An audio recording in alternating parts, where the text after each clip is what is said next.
Mesdames, Messieurs, merci pour votre attention et votre patience pour cet exposé préliminaire présenté par le modérateur. Tous ces éléments confirment bien que mon dossier était bel et bien complet et recevable. Vous avez dû remarquer que, au lieu de 20 candidatures, on s'est retrouvé avec 19. On ne sait pas par quelle magie une candidature a disparu et laquelle, la mienne. Le 17 juillet 2023, comme je l'ai dit, il y avait 20 dossiers validés sur les 27, dont celui de M. Asselet, votre frère qui est ici. La décision prise du rejet de ma candidature est intervenue 7 jours après, ce qui est pour le moins surprenant. Dieu seul sait ce qui s'est passé entre-temps. Le CGE avait le temps de me permettre d'apporter des explications face à cette situation qui est venue contester ma candidature. Le CGE, par la voix de son président, m'a fait savoir que c'était le regroupement de la majorité qui avait initié ce recours sans me donner le ou les noms des requérants. Il est clair que ce regroupement de la majorité n'a pas qualité pour introduire au CGE une requête en contestation de ma candidature, conformément à l'article 66 de la loi électorale qui vous a été présentée. Et il ne fait aucun doute que je vais, comme me le permet la même loi, poursuivre en justice le ou les auteurs de cette honteuse machination contre ma personne et qui porte atteinte à ma bonne foi devant mes électeurs. J'ai été surpris par l'intermédiaire de la presse d'apprendre que mon dossier complet n'avait pas été retenu par le CGE. Déjà, on peut s'étonner de la publication du 24 juillet 2023 d'une décision prise en plénière dans la nuit du dimanche 23 au lendemain 24 juillet 2023, quand on sait que le quotidien L'Union boucle sa publication à 17h. Alors que cette décision ne m'a pas été notifiée que dans l'après-midi du 24 juillet 2023. Et nous savons tous que les délais de recours commencent à partir de la date de publication. Par ailleurs, en ce qui concerne le seul élément joint à la notification de rejet, qui est ce fameux récépissé, le CLR n'en a jamais eu connaissance. C'est la première fois que nous le voyons. En parcourant ce récépissé de regroupement de partis politiques signés du ministère de l'Intérieur, je constate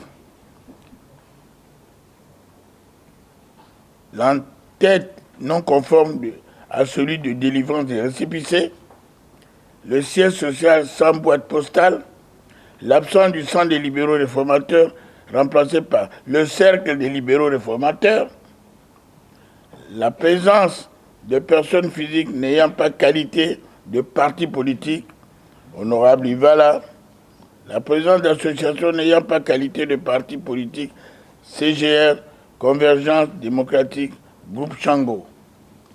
Tout ceci en violation des articles 27, 28, 29 et 30 de la loi numéro 016-2011 du 14-02-2012 portant modification de la loi numéro 2496 du 6 juin 1996 relative aux partis politiques.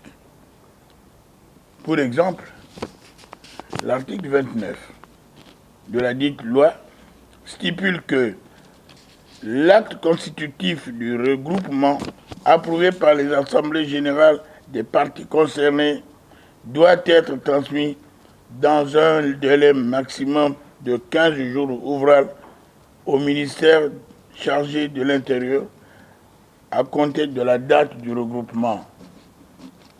Vous noterez que le regroupement de la majorité, créé en 19 avril 2010, a reçu son récépissé définitif le 1er juillet 2022, soit 12 ans après. Je mets au défi le signataire de ces récépissés de nous présenter les PV des assemblées générales des partis constituants ce regroupement des partis politiques.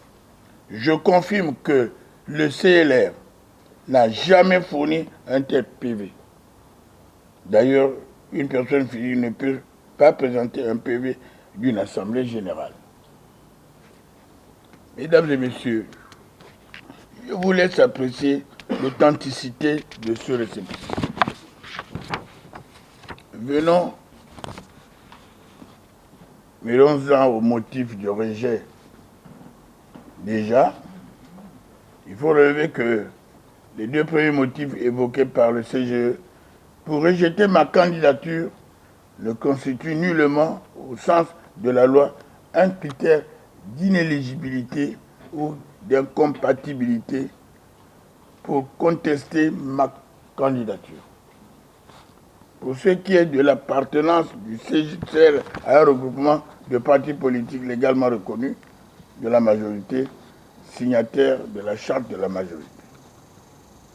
Le Centre des libéraux réformateurs, CLR, fait partie du membre de la majorité du 19 avril 2010, date de son adhésion à la charte du 26 juin 2023, date de la démission écrite par cette majorité. Aussi, à la date de dépôt de ma candidature, le 16 juillet 2023, le CLR n'était plus membre de cette majorité, conformément à l'article 20 de la charte qui dispose, entre autres, que la qualité de membre de la majorité se perd par démission écrite. Un point, un trait.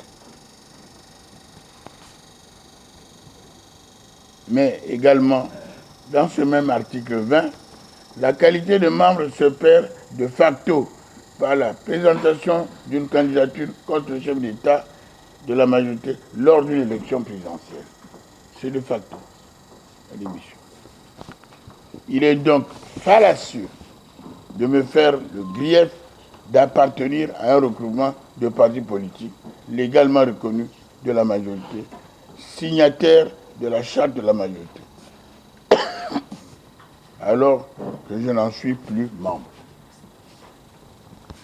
Concernant la violation de l'article 19 de la charte de la majorité, le CLR n'étant plus membre de la majorité, cet article ne s'applique pas plus au CLR. Par ailleurs, si l'on considère la majorité comme un regroupement légal de partis politiques, le candidat de la majorité est celui investi par la majorité et non par un seul de ses membres, ce qui n'est pas le cas à ce jour. Ça veut dire que la candidature d'Ali n'est pas valable. Force est de constater, en vérité, que la majorité n'a pas de candidat. Car il ressort de la fiche de déclaration de candidature en son point 8 qu'il faut l'emblème du parti ou du regroupement politique dont se réclame le candidat, alors que cette majorité n'a pas d'emblème. Le candidat Ali Bongo Ondimba est celui du seul PDG. Et enfin, pour ce qui est de la violation de l'article 62, où il m'est reproché de ne pas avoir respecté le délai de 4 mois. Je pense que le CGE a confondu parti politique et regroupement de partis politiques. C'est curieux. En effet, parmi les pièces à fournir pour le dossier de candidature à l'élection du président de la République figure une déclaration sur l'honneur imprimée du CGE que j'ai signée, où il est fait mention de partis politiques et non de regroupement de partis politiques. Ma candidature ne viole nullement cet article. À la suite de tout ceci, il ne fait aucun doute qu'il y a une volonté manifeste d'éliminer ma candidature pour des raisons inavouées, orchestrées par ces mêmes turiféraires que j'avais déjà dénoncés lors de ma déclaration de candidature, ceux du grand remplacement. Je saisis cette occasion pour prendre le peuple gabonais et la communauté internationale à témoin de l'iniquité de cette infamie procédé qui déshonore le drapeau gabonais, jette le discrédit sur les institutions de notre République et disqualifie d'emblée tous ceux-là qui gèrent notre beau pays en ce moment. Préservons la paix dans notre pays. Je demeure confiant en la justice de notre pays. Et c'est pourquoi hier, le 27 juillet à 16h, j'ai introduit un recours devant la Cour constitutionnelle afin que le droit, et rien que le droit, soit dit pour que ma candidature soit validée comme il se devrait. Soyez convaincus que moi, Jean-Boniface Asseli Dabani, général d'armée à la retraite, je ne céderai ni à une pression, ni à une menace, ni à aucun chantage, ni à aucun marchandage, et encore moins à aucun achat de confiance. Soyez témoins de mon ferme engagement et de ma totale détermination. C'est avec vous tous que je mènerai ce combat à son terme pour rendre aux Gabonaises et aux Gabonais leur dignité et leur bien-être et rendre au Gabon sa splendeur. Je vous remercie de votre aimable attention.